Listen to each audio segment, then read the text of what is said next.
تصوت ترى غير وحريش محمد باكير ميال الجماعة أدم مسلاية غاف تسرتيف ديت مورت نزال مسلاية ساقي غاف تفرانين 91 الوحبة سنتحبس غاين مقارن لا غير دي بروسيسيس إلكتورال أزول فليك محمد أزول فليك محمد أسوق سمجاز أسوق سمجاز ما كشينا ما يمسفلي من بربر تيفي لكن يدني هذا المسلاية ساقي غاف تفرانين 91 أدنى مسلاية سورتو في le 20e anniversaire, comment est-ce qu'il s'est reflété dans le 20e anniversaire de l'arrêt.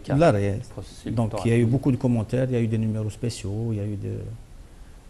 Donc c'est quelque chose d'hallucinant.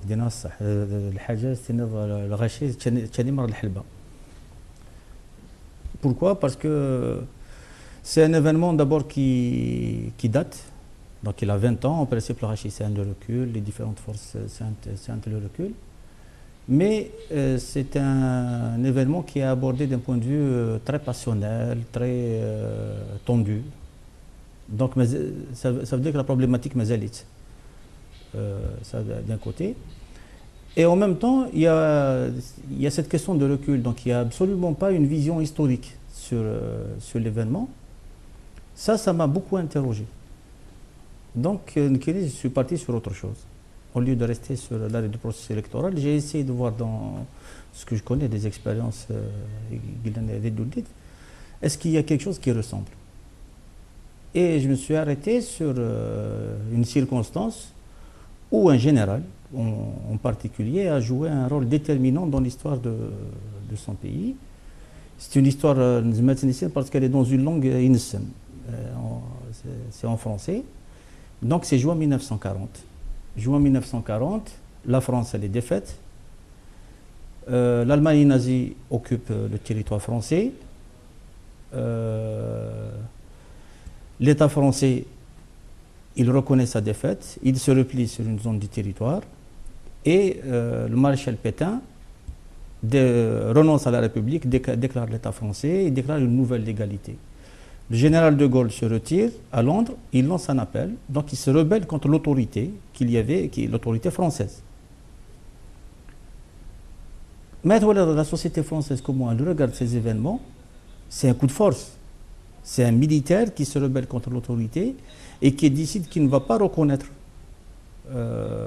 c'est ce qui est en train de se faire dans son pays et il s'impose. Si on lui applique les théories nord, les théories des Algériens sur l'arrêt du processus électoral, on va dire que c'est un coup de force.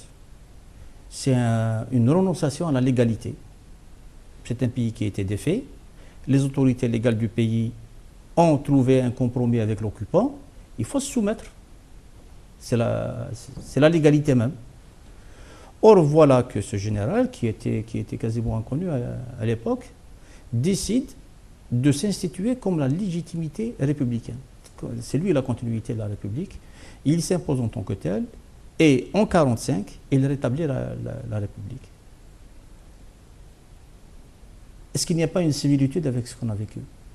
Parce que la fascination, le fascisme, si on l'exprime au nom de la pureté de la race ou si on l'exprime au nom de la religion, c'est toujours la même manipulation des foules. Et l'œuvre historique de ce général, c'est une œuvre qui est reconnue par la nation française et qui est assumée. Ce qui n'est pas assumé, c'est ce qu'un héros, qui est le maréchal Pétain, qui est le héros de Verdun, quand il s'est compromis avec les nazis, il s'est compromis avec les islamistes, ben il a fallu mettre un terme à la dérive. Et dans la société française, on ne va pas entendre des gens qui vont dire non, c'était légitime, c'est à rejeter, parce que la société française elle a un regard historique sur ces événements-là. Alors que nous connaissons d'ailleurs, il y a une absolutisation du cadre légal qui existait à l'époque. C'est le président de la République. Le vote, il s'est passé. Les gens ils te disent que la démocratie, c'est le vote. C'est une vision réductrice. On nous dit qu'il faut revenir aux élections de 1991. Si la démocratie, c'était le vote, les démocrates, ils s'appelleraient des voteurs. dans l'histoire, quand il y a eu un mouvement politique qui a revendiqué le vote, ça a été un mouvement de femmes au début du siècle, on les a appelés les suffragettes. La démocratie n'est pas réductible au vote. La démocratie, c'est le pouvoir au nom du peuple. Ce pouvoir, comment il s'exerce au nom du peuple? Il s'exerce au travers d'institutions. Et pour qu'il n'y ait pas absolutisme, il faut que ce pouvoir soit réparti sur plusieurs institutions. Donc il faut une séparation du pouvoir et un équilibre entre les différents pouvoirs.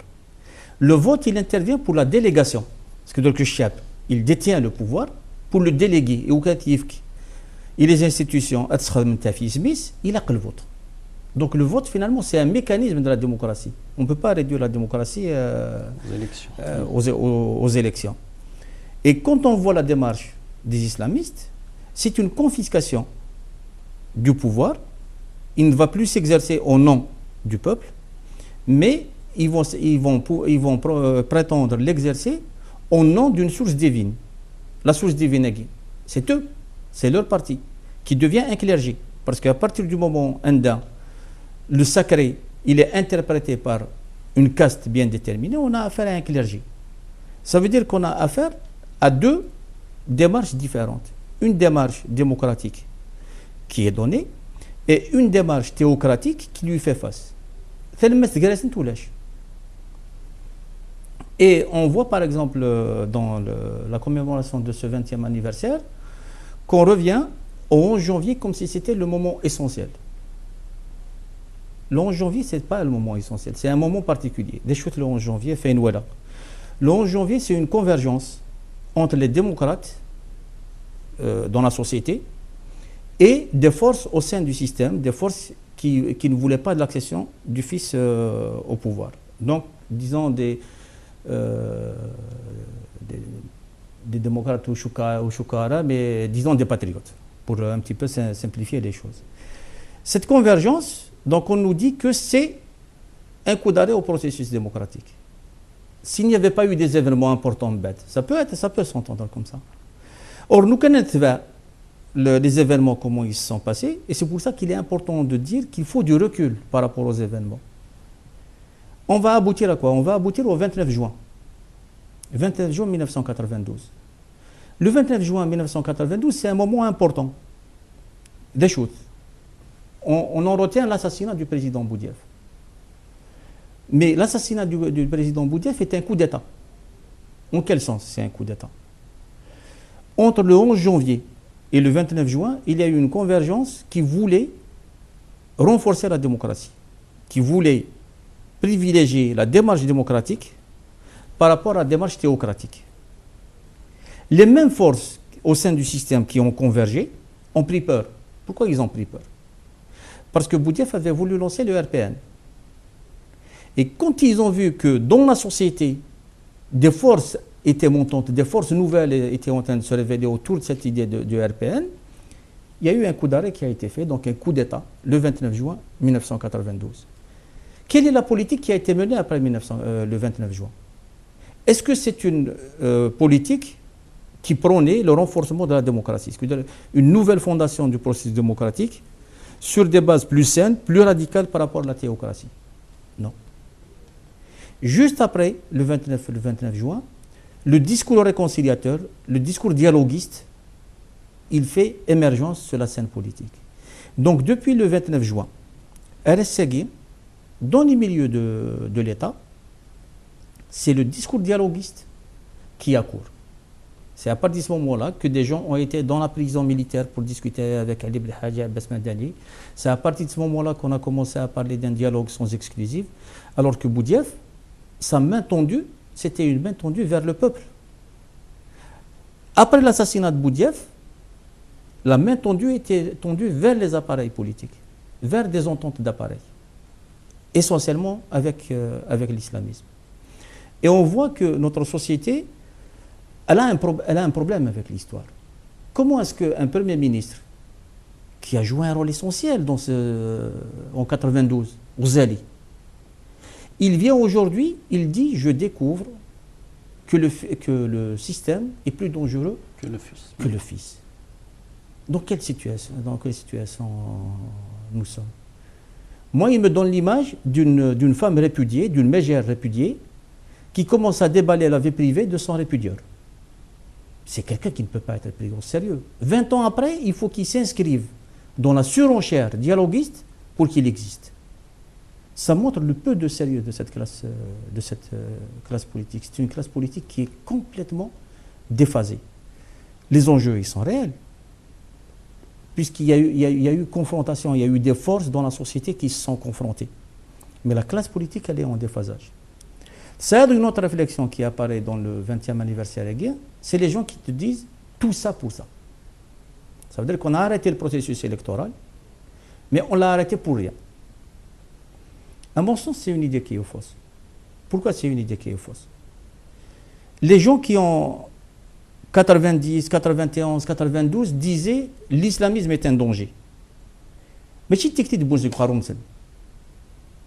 ils n'ont pas inventé ça. Ils le disaient par rapport à une expérience. C'était l'expérience du peuple iranien et l'expérience du peuple soudanais. Le peuple iranien, il vit jusqu'à aujourd'hui les affres de l'islamisme. Et les gens qui connaissaient l'expérience de Toudah, les gens qui connaissaient l'expérience des progressistes soudanais, disaient voilà le projet théocratique, qu'est-ce qu'il veut. Concrètement, le projet politique théocratique, c'est celui-là. Et l'Algérie doit être prémunie, on ne doit pas permettre à ce que l'Algérie vive ce type d'expérience. Pourquoi je reviens à ça? C'est pour dire que les gens, ils disent tout ça pour ça, ils ne comprennent pas que ça, ce n'est pas rien du tout. Qu'est-ce que ça veut dire? Ça veut dire qu'aujourd'hui, les gens qui sont en train de transformer leur système politique, les gens du printemps arabe, qu'est-ce qu'ils disent? On ne veut pas de l'expérience algérienne. On ne veut pas de l'expérience afghane. Ça veut dire que notre résistance, la résistance des républicains algériens, elle a servi. Pourquoi? Parce qu'on a dévoilé l'islamisme tel qu'il était, nous l'avons empêché d'accéder au pouvoir, et notre expérience, elle sert pour élever le niveau de conscience et le niveau de vigilance des autres forces populaires, que ce soit en Tunisie, que ce soit en Libye, que ce soit en Égypte, etc. Et ça, ce n'est pas rien du tout, c'est quelque chose, c'est un acquis, c'est notre acquis. À partir du moment où notre résistance a servi, ce n'est pas rien du tout.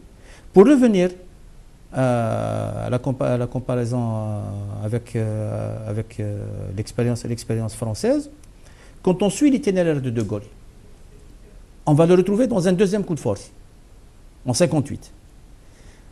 Bon, lui, ce qu'il voulait, c'est qu'il n'y ait pas de colomber les deux mosquées. Mais ce n'est pas ses motivations qui nous importent.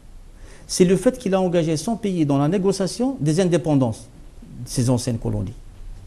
Et là aussi, il instaure une nouvelle légitimité qui est celle de la Ve République, qui est en cours jusqu'à aujourd'hui. Ouais. Et on n'entend personne dire non, c'est un coup de force qui est à la base de la Ve République, elle est légitime. Face au fascisme, il a été reconnu comme source de légitimité. Dans le dépassement de la France coloniale, il a été reconnu comme force de légitimation, comme créateur d'une légitimité. Et si on continue avec l'itinéraire de De Gaulle, on arrive à 68. Où De Gaulle se retrouve en porte-à-faux avec la société française et où il est complètement éjecté. Il n'en revenait pas. L'homme des deux coups de force qui ont créé deux nouvelles légitimités qui étaient reconnues, qui sont reconnues jusqu'à aujourd'hui, se fait éjecter en 68 parce qu'il était contre la dynamique de la société. Quel est le parallèle avec notre société? Mais le parallèle est très simple.